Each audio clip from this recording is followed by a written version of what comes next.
6 a.m. on a Wednesday. The date is July 23rd, and we are oh so happy that you decided to wake up with us. Here's a look at what the Hill is talking about this morning.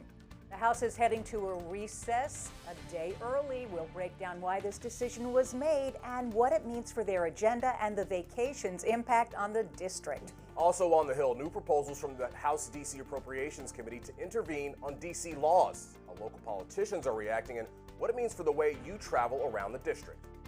Plus, new polling this morning about Trump's comments on the commanders, how people all over the country are reacting to the president's proposed name change. Hello, everyone, and thank you so much for joining us. Welcome to Sunrise on the Hill. I'm Hillary Howard. And I'm Corey Smith. This is day one of our brand new show on DC News Now, Sunrise on the Hill, where we connect politics and the local community. And we're not doing it alone. Nope. For 3 decades, the Hill has been an institution here in DC. The place to go for the latest news from Congress, policy, debates, the White House, and of course, thoughtful analysis. To celebrate their 30th year, they are expending their efforts with us. Yeah, coming to broadcast TV for the very first time, the Hill's powerhouse reporting is going to fuel Sunrise on the Hill like no one else can.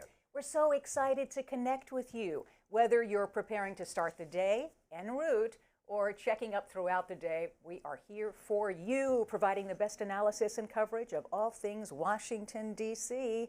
This show is for policymakers, the politically curious, and all of the DMV. We invite you to join us each morning from 6 to 9. Hillary, I'm very happy to be here with you, ready to start this adventure, have a little fun while we do it. And I'm happy to be here with you, Corey Exactly. Smith. So with that introduction, let's get right to today's big news. The House is adjourning a day early. Speaker Mike Johnson says summer recess will start today. The reason?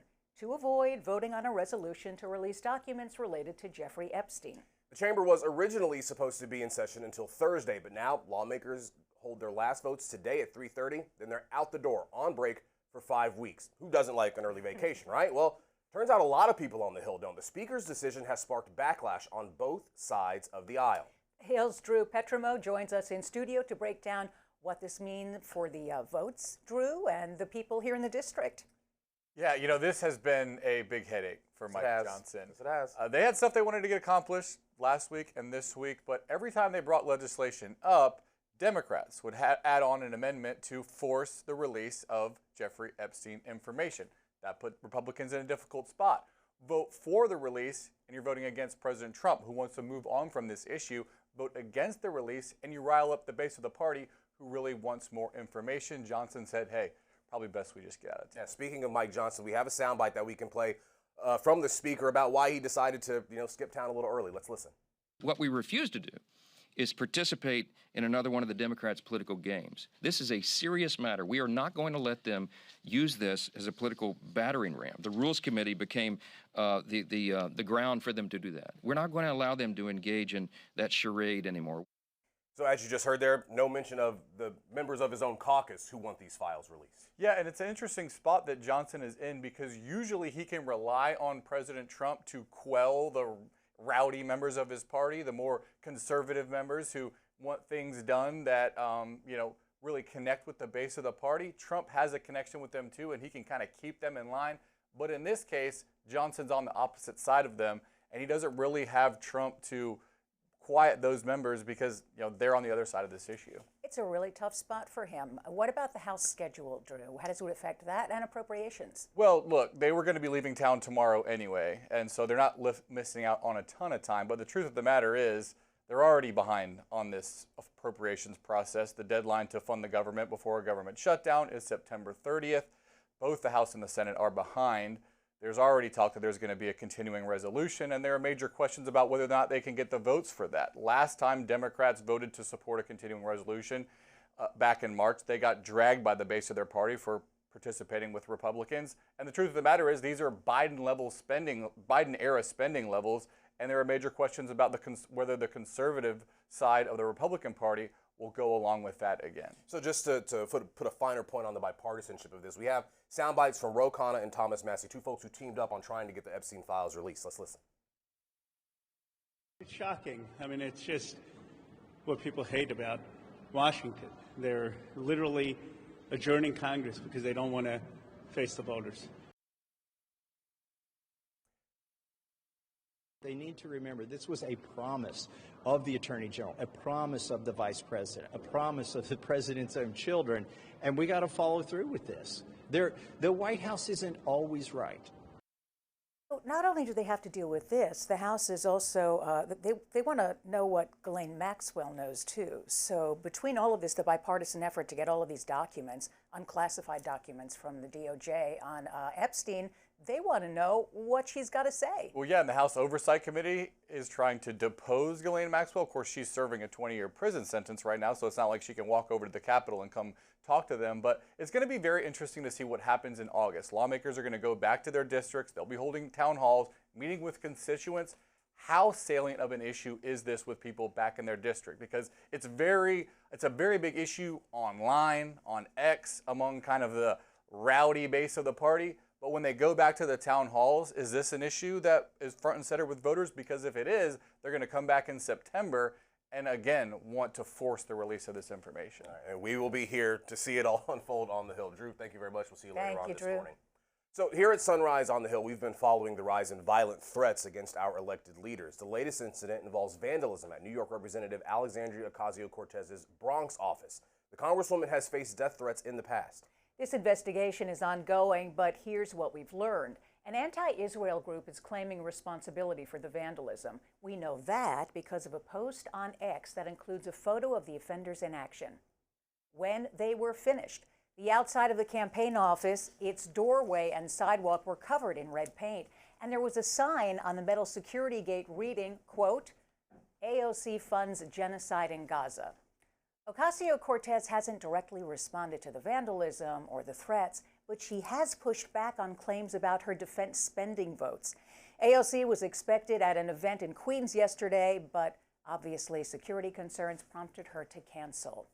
So this is a story that doesn't go away. This is a story that keeps snowballing, violence and threats against lawmakers. It's always happened in American history, but certainly in my lifetime, it hasn't quite been like this. Right. We made a list in the newsroom before we came out here of just some of the more high-profile incident. There was the torching of Pennsylvania Governor Josh Shapiro's home. Obviously, you had 2 Minnesota lawmakers killed recently. We all remember Nancy Pelosi's husband being attacked.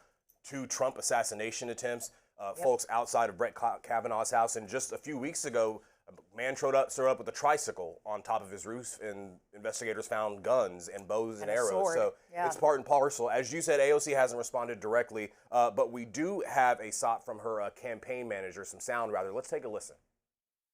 We have very real security concerns, as always, and we take them very seriously as well. So in cases like this where it's vandalism, it's a little bit different, but we always make sure that we have an environment that's safe and welcoming.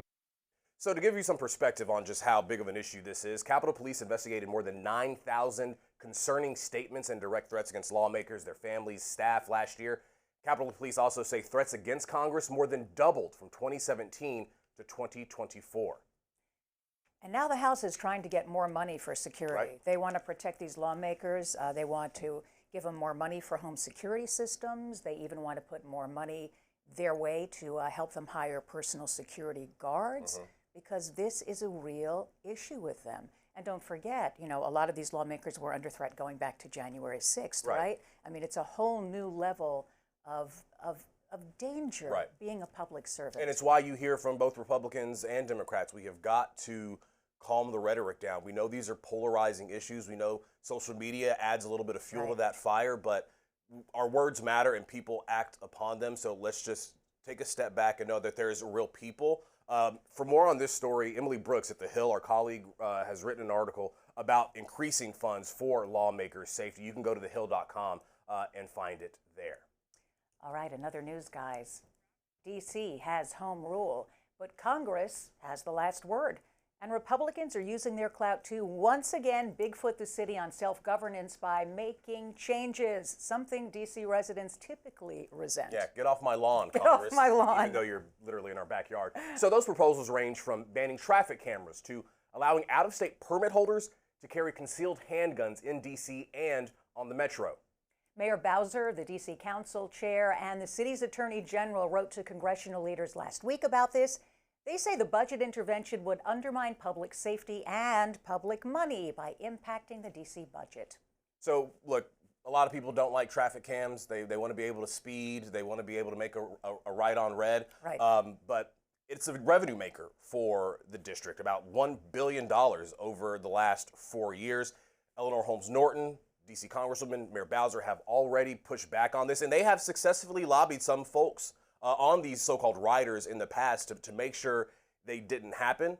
We know Democrats have used DC sort of to their advantage as bargaining chips in the past. Yeah. Remember Obama and reproductive rights, and Biden on the criminal code. So something that they're used to fighting, but with a House GOP that is now very much emboldened on making spending cuts, doing what the president wants, reforming the administrative state of the government. I don't know.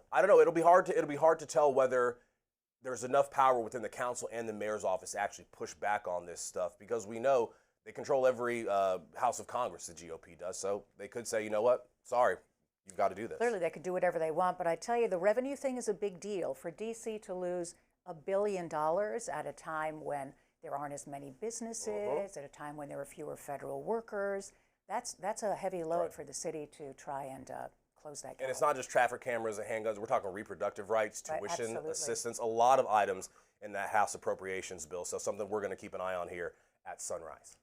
Okay, the time now in the district and everywhere else on the East Coast, 6:11. Here's a live look across the street at the White House this morning. Looking like a nice day out there. Yeah, it is. If you're headed to the Hill this Wednesday morning, Shanika Grimshaw is tracking our weather and traffic for us. Good morning, Shanika. Good morning, Corey. Good morning, Hillary. Yeah, if you're heading out to Capitol Hill, your metro status is looking good and on time. You can see all of your lines here. If you're taking the red line to Union Station, that is okay. If you're heading to South Capitol, you're looking good. So in Capitol Hill, you can see your roadways looking good, and everything is good and green. The Southeast Southwest Freeway, all clear. DC 295, not so much. So if you're planning to travel along this stretch, you're going to see some delays heading southbound. So just account for that. For the rest of your area, if you're taking the 14th Street Bridge, 395 heading northbound, that is looking good and clear, but that does pick up in the later hours of the morning. So you're going to start to see more delays as time goes on. So for your weather headlines today, it's going to be one more nice day. So we are pretty lucky. And then it's going to be heating up throughout the end of the week. It's going to be really hot on Friday. So definitely brace yourselves. Very much, Shanika. Your morning pulse on politics continues right after this. We're going to talk about a $50 billion investment by a pharmaceutical giant in Virginia. Don't go anywhere.